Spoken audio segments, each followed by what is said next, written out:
Today's Cowboys Report is made possible by RexMD. If you're lacking some confidence in the bedroom, have no fear. RexMD is here to help. Starter packs with generic Viagra or Cialis now available. Get up to 90% off by going to rexmd.com/chat.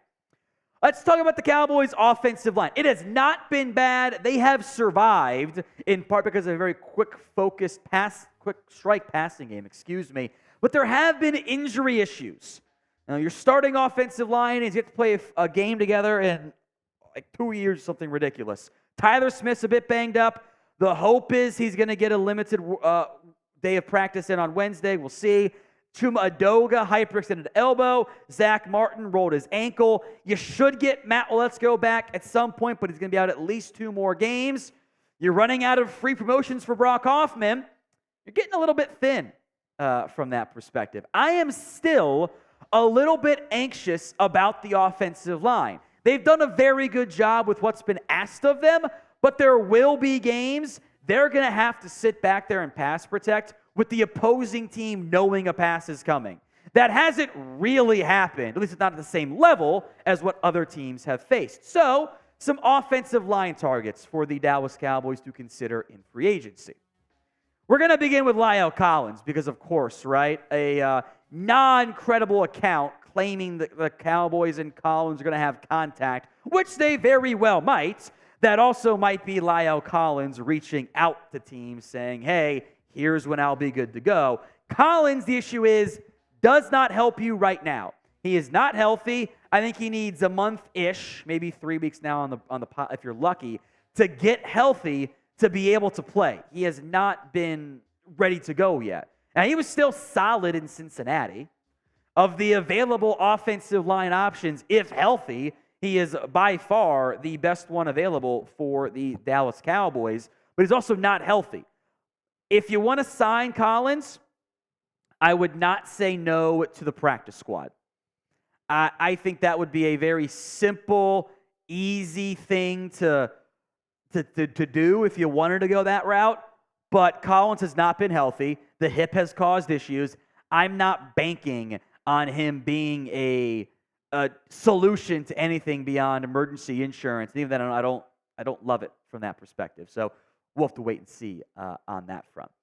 So do you want to bring back La'el Collins? It is the pinned comment on today's show. If that ad comes here on YouTube, take advantage of it and go vote. S for sign or P for pass at the pinned comment. Ben Jones, the center, is next up here. You don't have a backup center. Right now it's Brock Hoffman, who is not on your active roster. That's kind of a red flag as far as I'm concerned, that he's been out there and no one's added him. I think medical is a big factor right now for Ben Jones. Like, Tennessee didn't have much in the way of other viable offensive linemen. We've seen how that's looked so far for them, kind of iffy. I don't think that they trust the health of Ben Jones and the age. I think that's why he's out. We'll try to explain why he's unsigned at this point. Now, today's show is made possible by RexMD. If you're sometimes lacking some confidence in the bedroom, if you wish you could have a more fulfilling sex life, you are not alone, folks. That's why we're excited to tell you guys about RexMD, the online source for men's wellness. RexMD offers an easy and discreet way to get the medication you need for ED without having to visit a doctor's office. With just a few clicks, have your medication delivered straight to your door at a fraction of the cost of traditional pharmacies. RexMD's team of licensed physicians will work with you to find the right treatment plan, and the medication is made in the USA, so you can trust its quality. Plus, their customer support team is available 24/7 to answer any questions you might have. If you're ready to take control of your sex life and say goodbye to ED, head on over to rexmd.com/chat and start your consultation today. Take advantage of the best deal they've ever offered and it's up to 90% off and only pay $2 per dosage with our exclusive link. Go to rexmd.com/chat for this limited time deal. Starter packs of generic Viagra or Cialis are available to get started as rexmd.com/chat, up to 90% off. Links in the comments section and the description of today's show. Eric Fisher is next up here, the offensive tackle. I wanted to find a tackle. It wasn't Lyle Collins. It's not a good group. I think Fisher's cooked. He's a former number 1 overall pick. People know the name. That's why I included him. But I'm reaching for tackles. There aren't good tackles available, folks. So do you think that the Dallas Cowboys need to sign another offensive lineman? Y for yes, N for no in the comments. Andrew Norwell, next up here. Again, I will remind everyone of this. I've said it before. I'll say it again. Always new audience coming in, so apologies if you've heard it. I asked some Commanders people that I know, hey, what's up with Norwell? Is he still good? How cooked is he? They did not give me good reviews on that one. He can't move the same way he used to. I don't think he's a viable option for what you'd be banking on at this point as a guard player. Again, I'd rather have TJ Bass. It's also a good list that I have here of if a lot of injuries strike, then what are you going to do? Keep that in mind. Gabe Jackson. And these next batch of guys kind of fall into a similar category of, you know what? It's not a great group out there. Not a great batch of options along the offensive line in free agency. Veteran name. Maybe you get lucky, can contribute, but don't love that. So do you want daily Cowboys videos? If you do, hit that sub button right now. Free Cowboys videos multiple times per day, each and every single day. Pugh is next up here, the offensive lineman. The Jets might have interest there, by the way. He said he was cleared and good to play. Nobody's shown interest.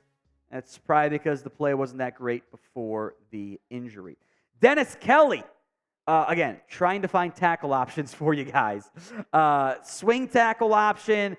I think the decline is kind of very much set in of late for Dennis Kelly. But again, I'm trying to find free agent options. Most of the good ones, as you'll see, are signed already. So name a free agent, in theory offensive lineman, but whatever, you guys can comment whatever you want, that you guys want to sign. Sound off for me in the comment section right now. I've also got a list of practice squad options. Now, these players, unlike those free agents, would have to be signed to your active roster. Aviante spent time last year in Dallas, knows the system, could be a decent option. Matt Farniok, by the way, also on the Chicago practice squad. Alex Leatherwood, he's a bust, but maybe the Browns are fixing him, and you can take advantage of that. That's asking too much, but it's funny. Darian Kinnard, the Chiefs' offensive lineman, former draft pick out of Kentucky. Draft pick, I'll mention him. Austin Reiter's probably the best center option. I don't like him as a starter, but again, if something happens to Tyler Biadasz, it's kind of dicey. Tyre Phillips is now a member of the Philadelphia Eagles. He started games at right tackle, so worth mentioning. Jalen Mayfield was top 75 pick, if my memory serves me correctly. He has been just a complete nightmare. Was a complete nightmare in Atlanta. He was 60th pick, by the way. So I was right. Giants trying to rehab him, like the sock. I don't trust him from a pass protection standpoint at all. Deonte Brown, the Panthers guard. He's on that practice squad. He has some power, but he's not that mobile. Logan Bruss was a top 110 pick, I think. Has kind of bounced around his spots. Tackle at Wisconsin that didn't work well at guard, so kind of a weird tweener there. Hakeem Adeniji is like a decent 8th or 9th offensive lineman, can play a lot of spots along the offensive line. That's somewhat valuable.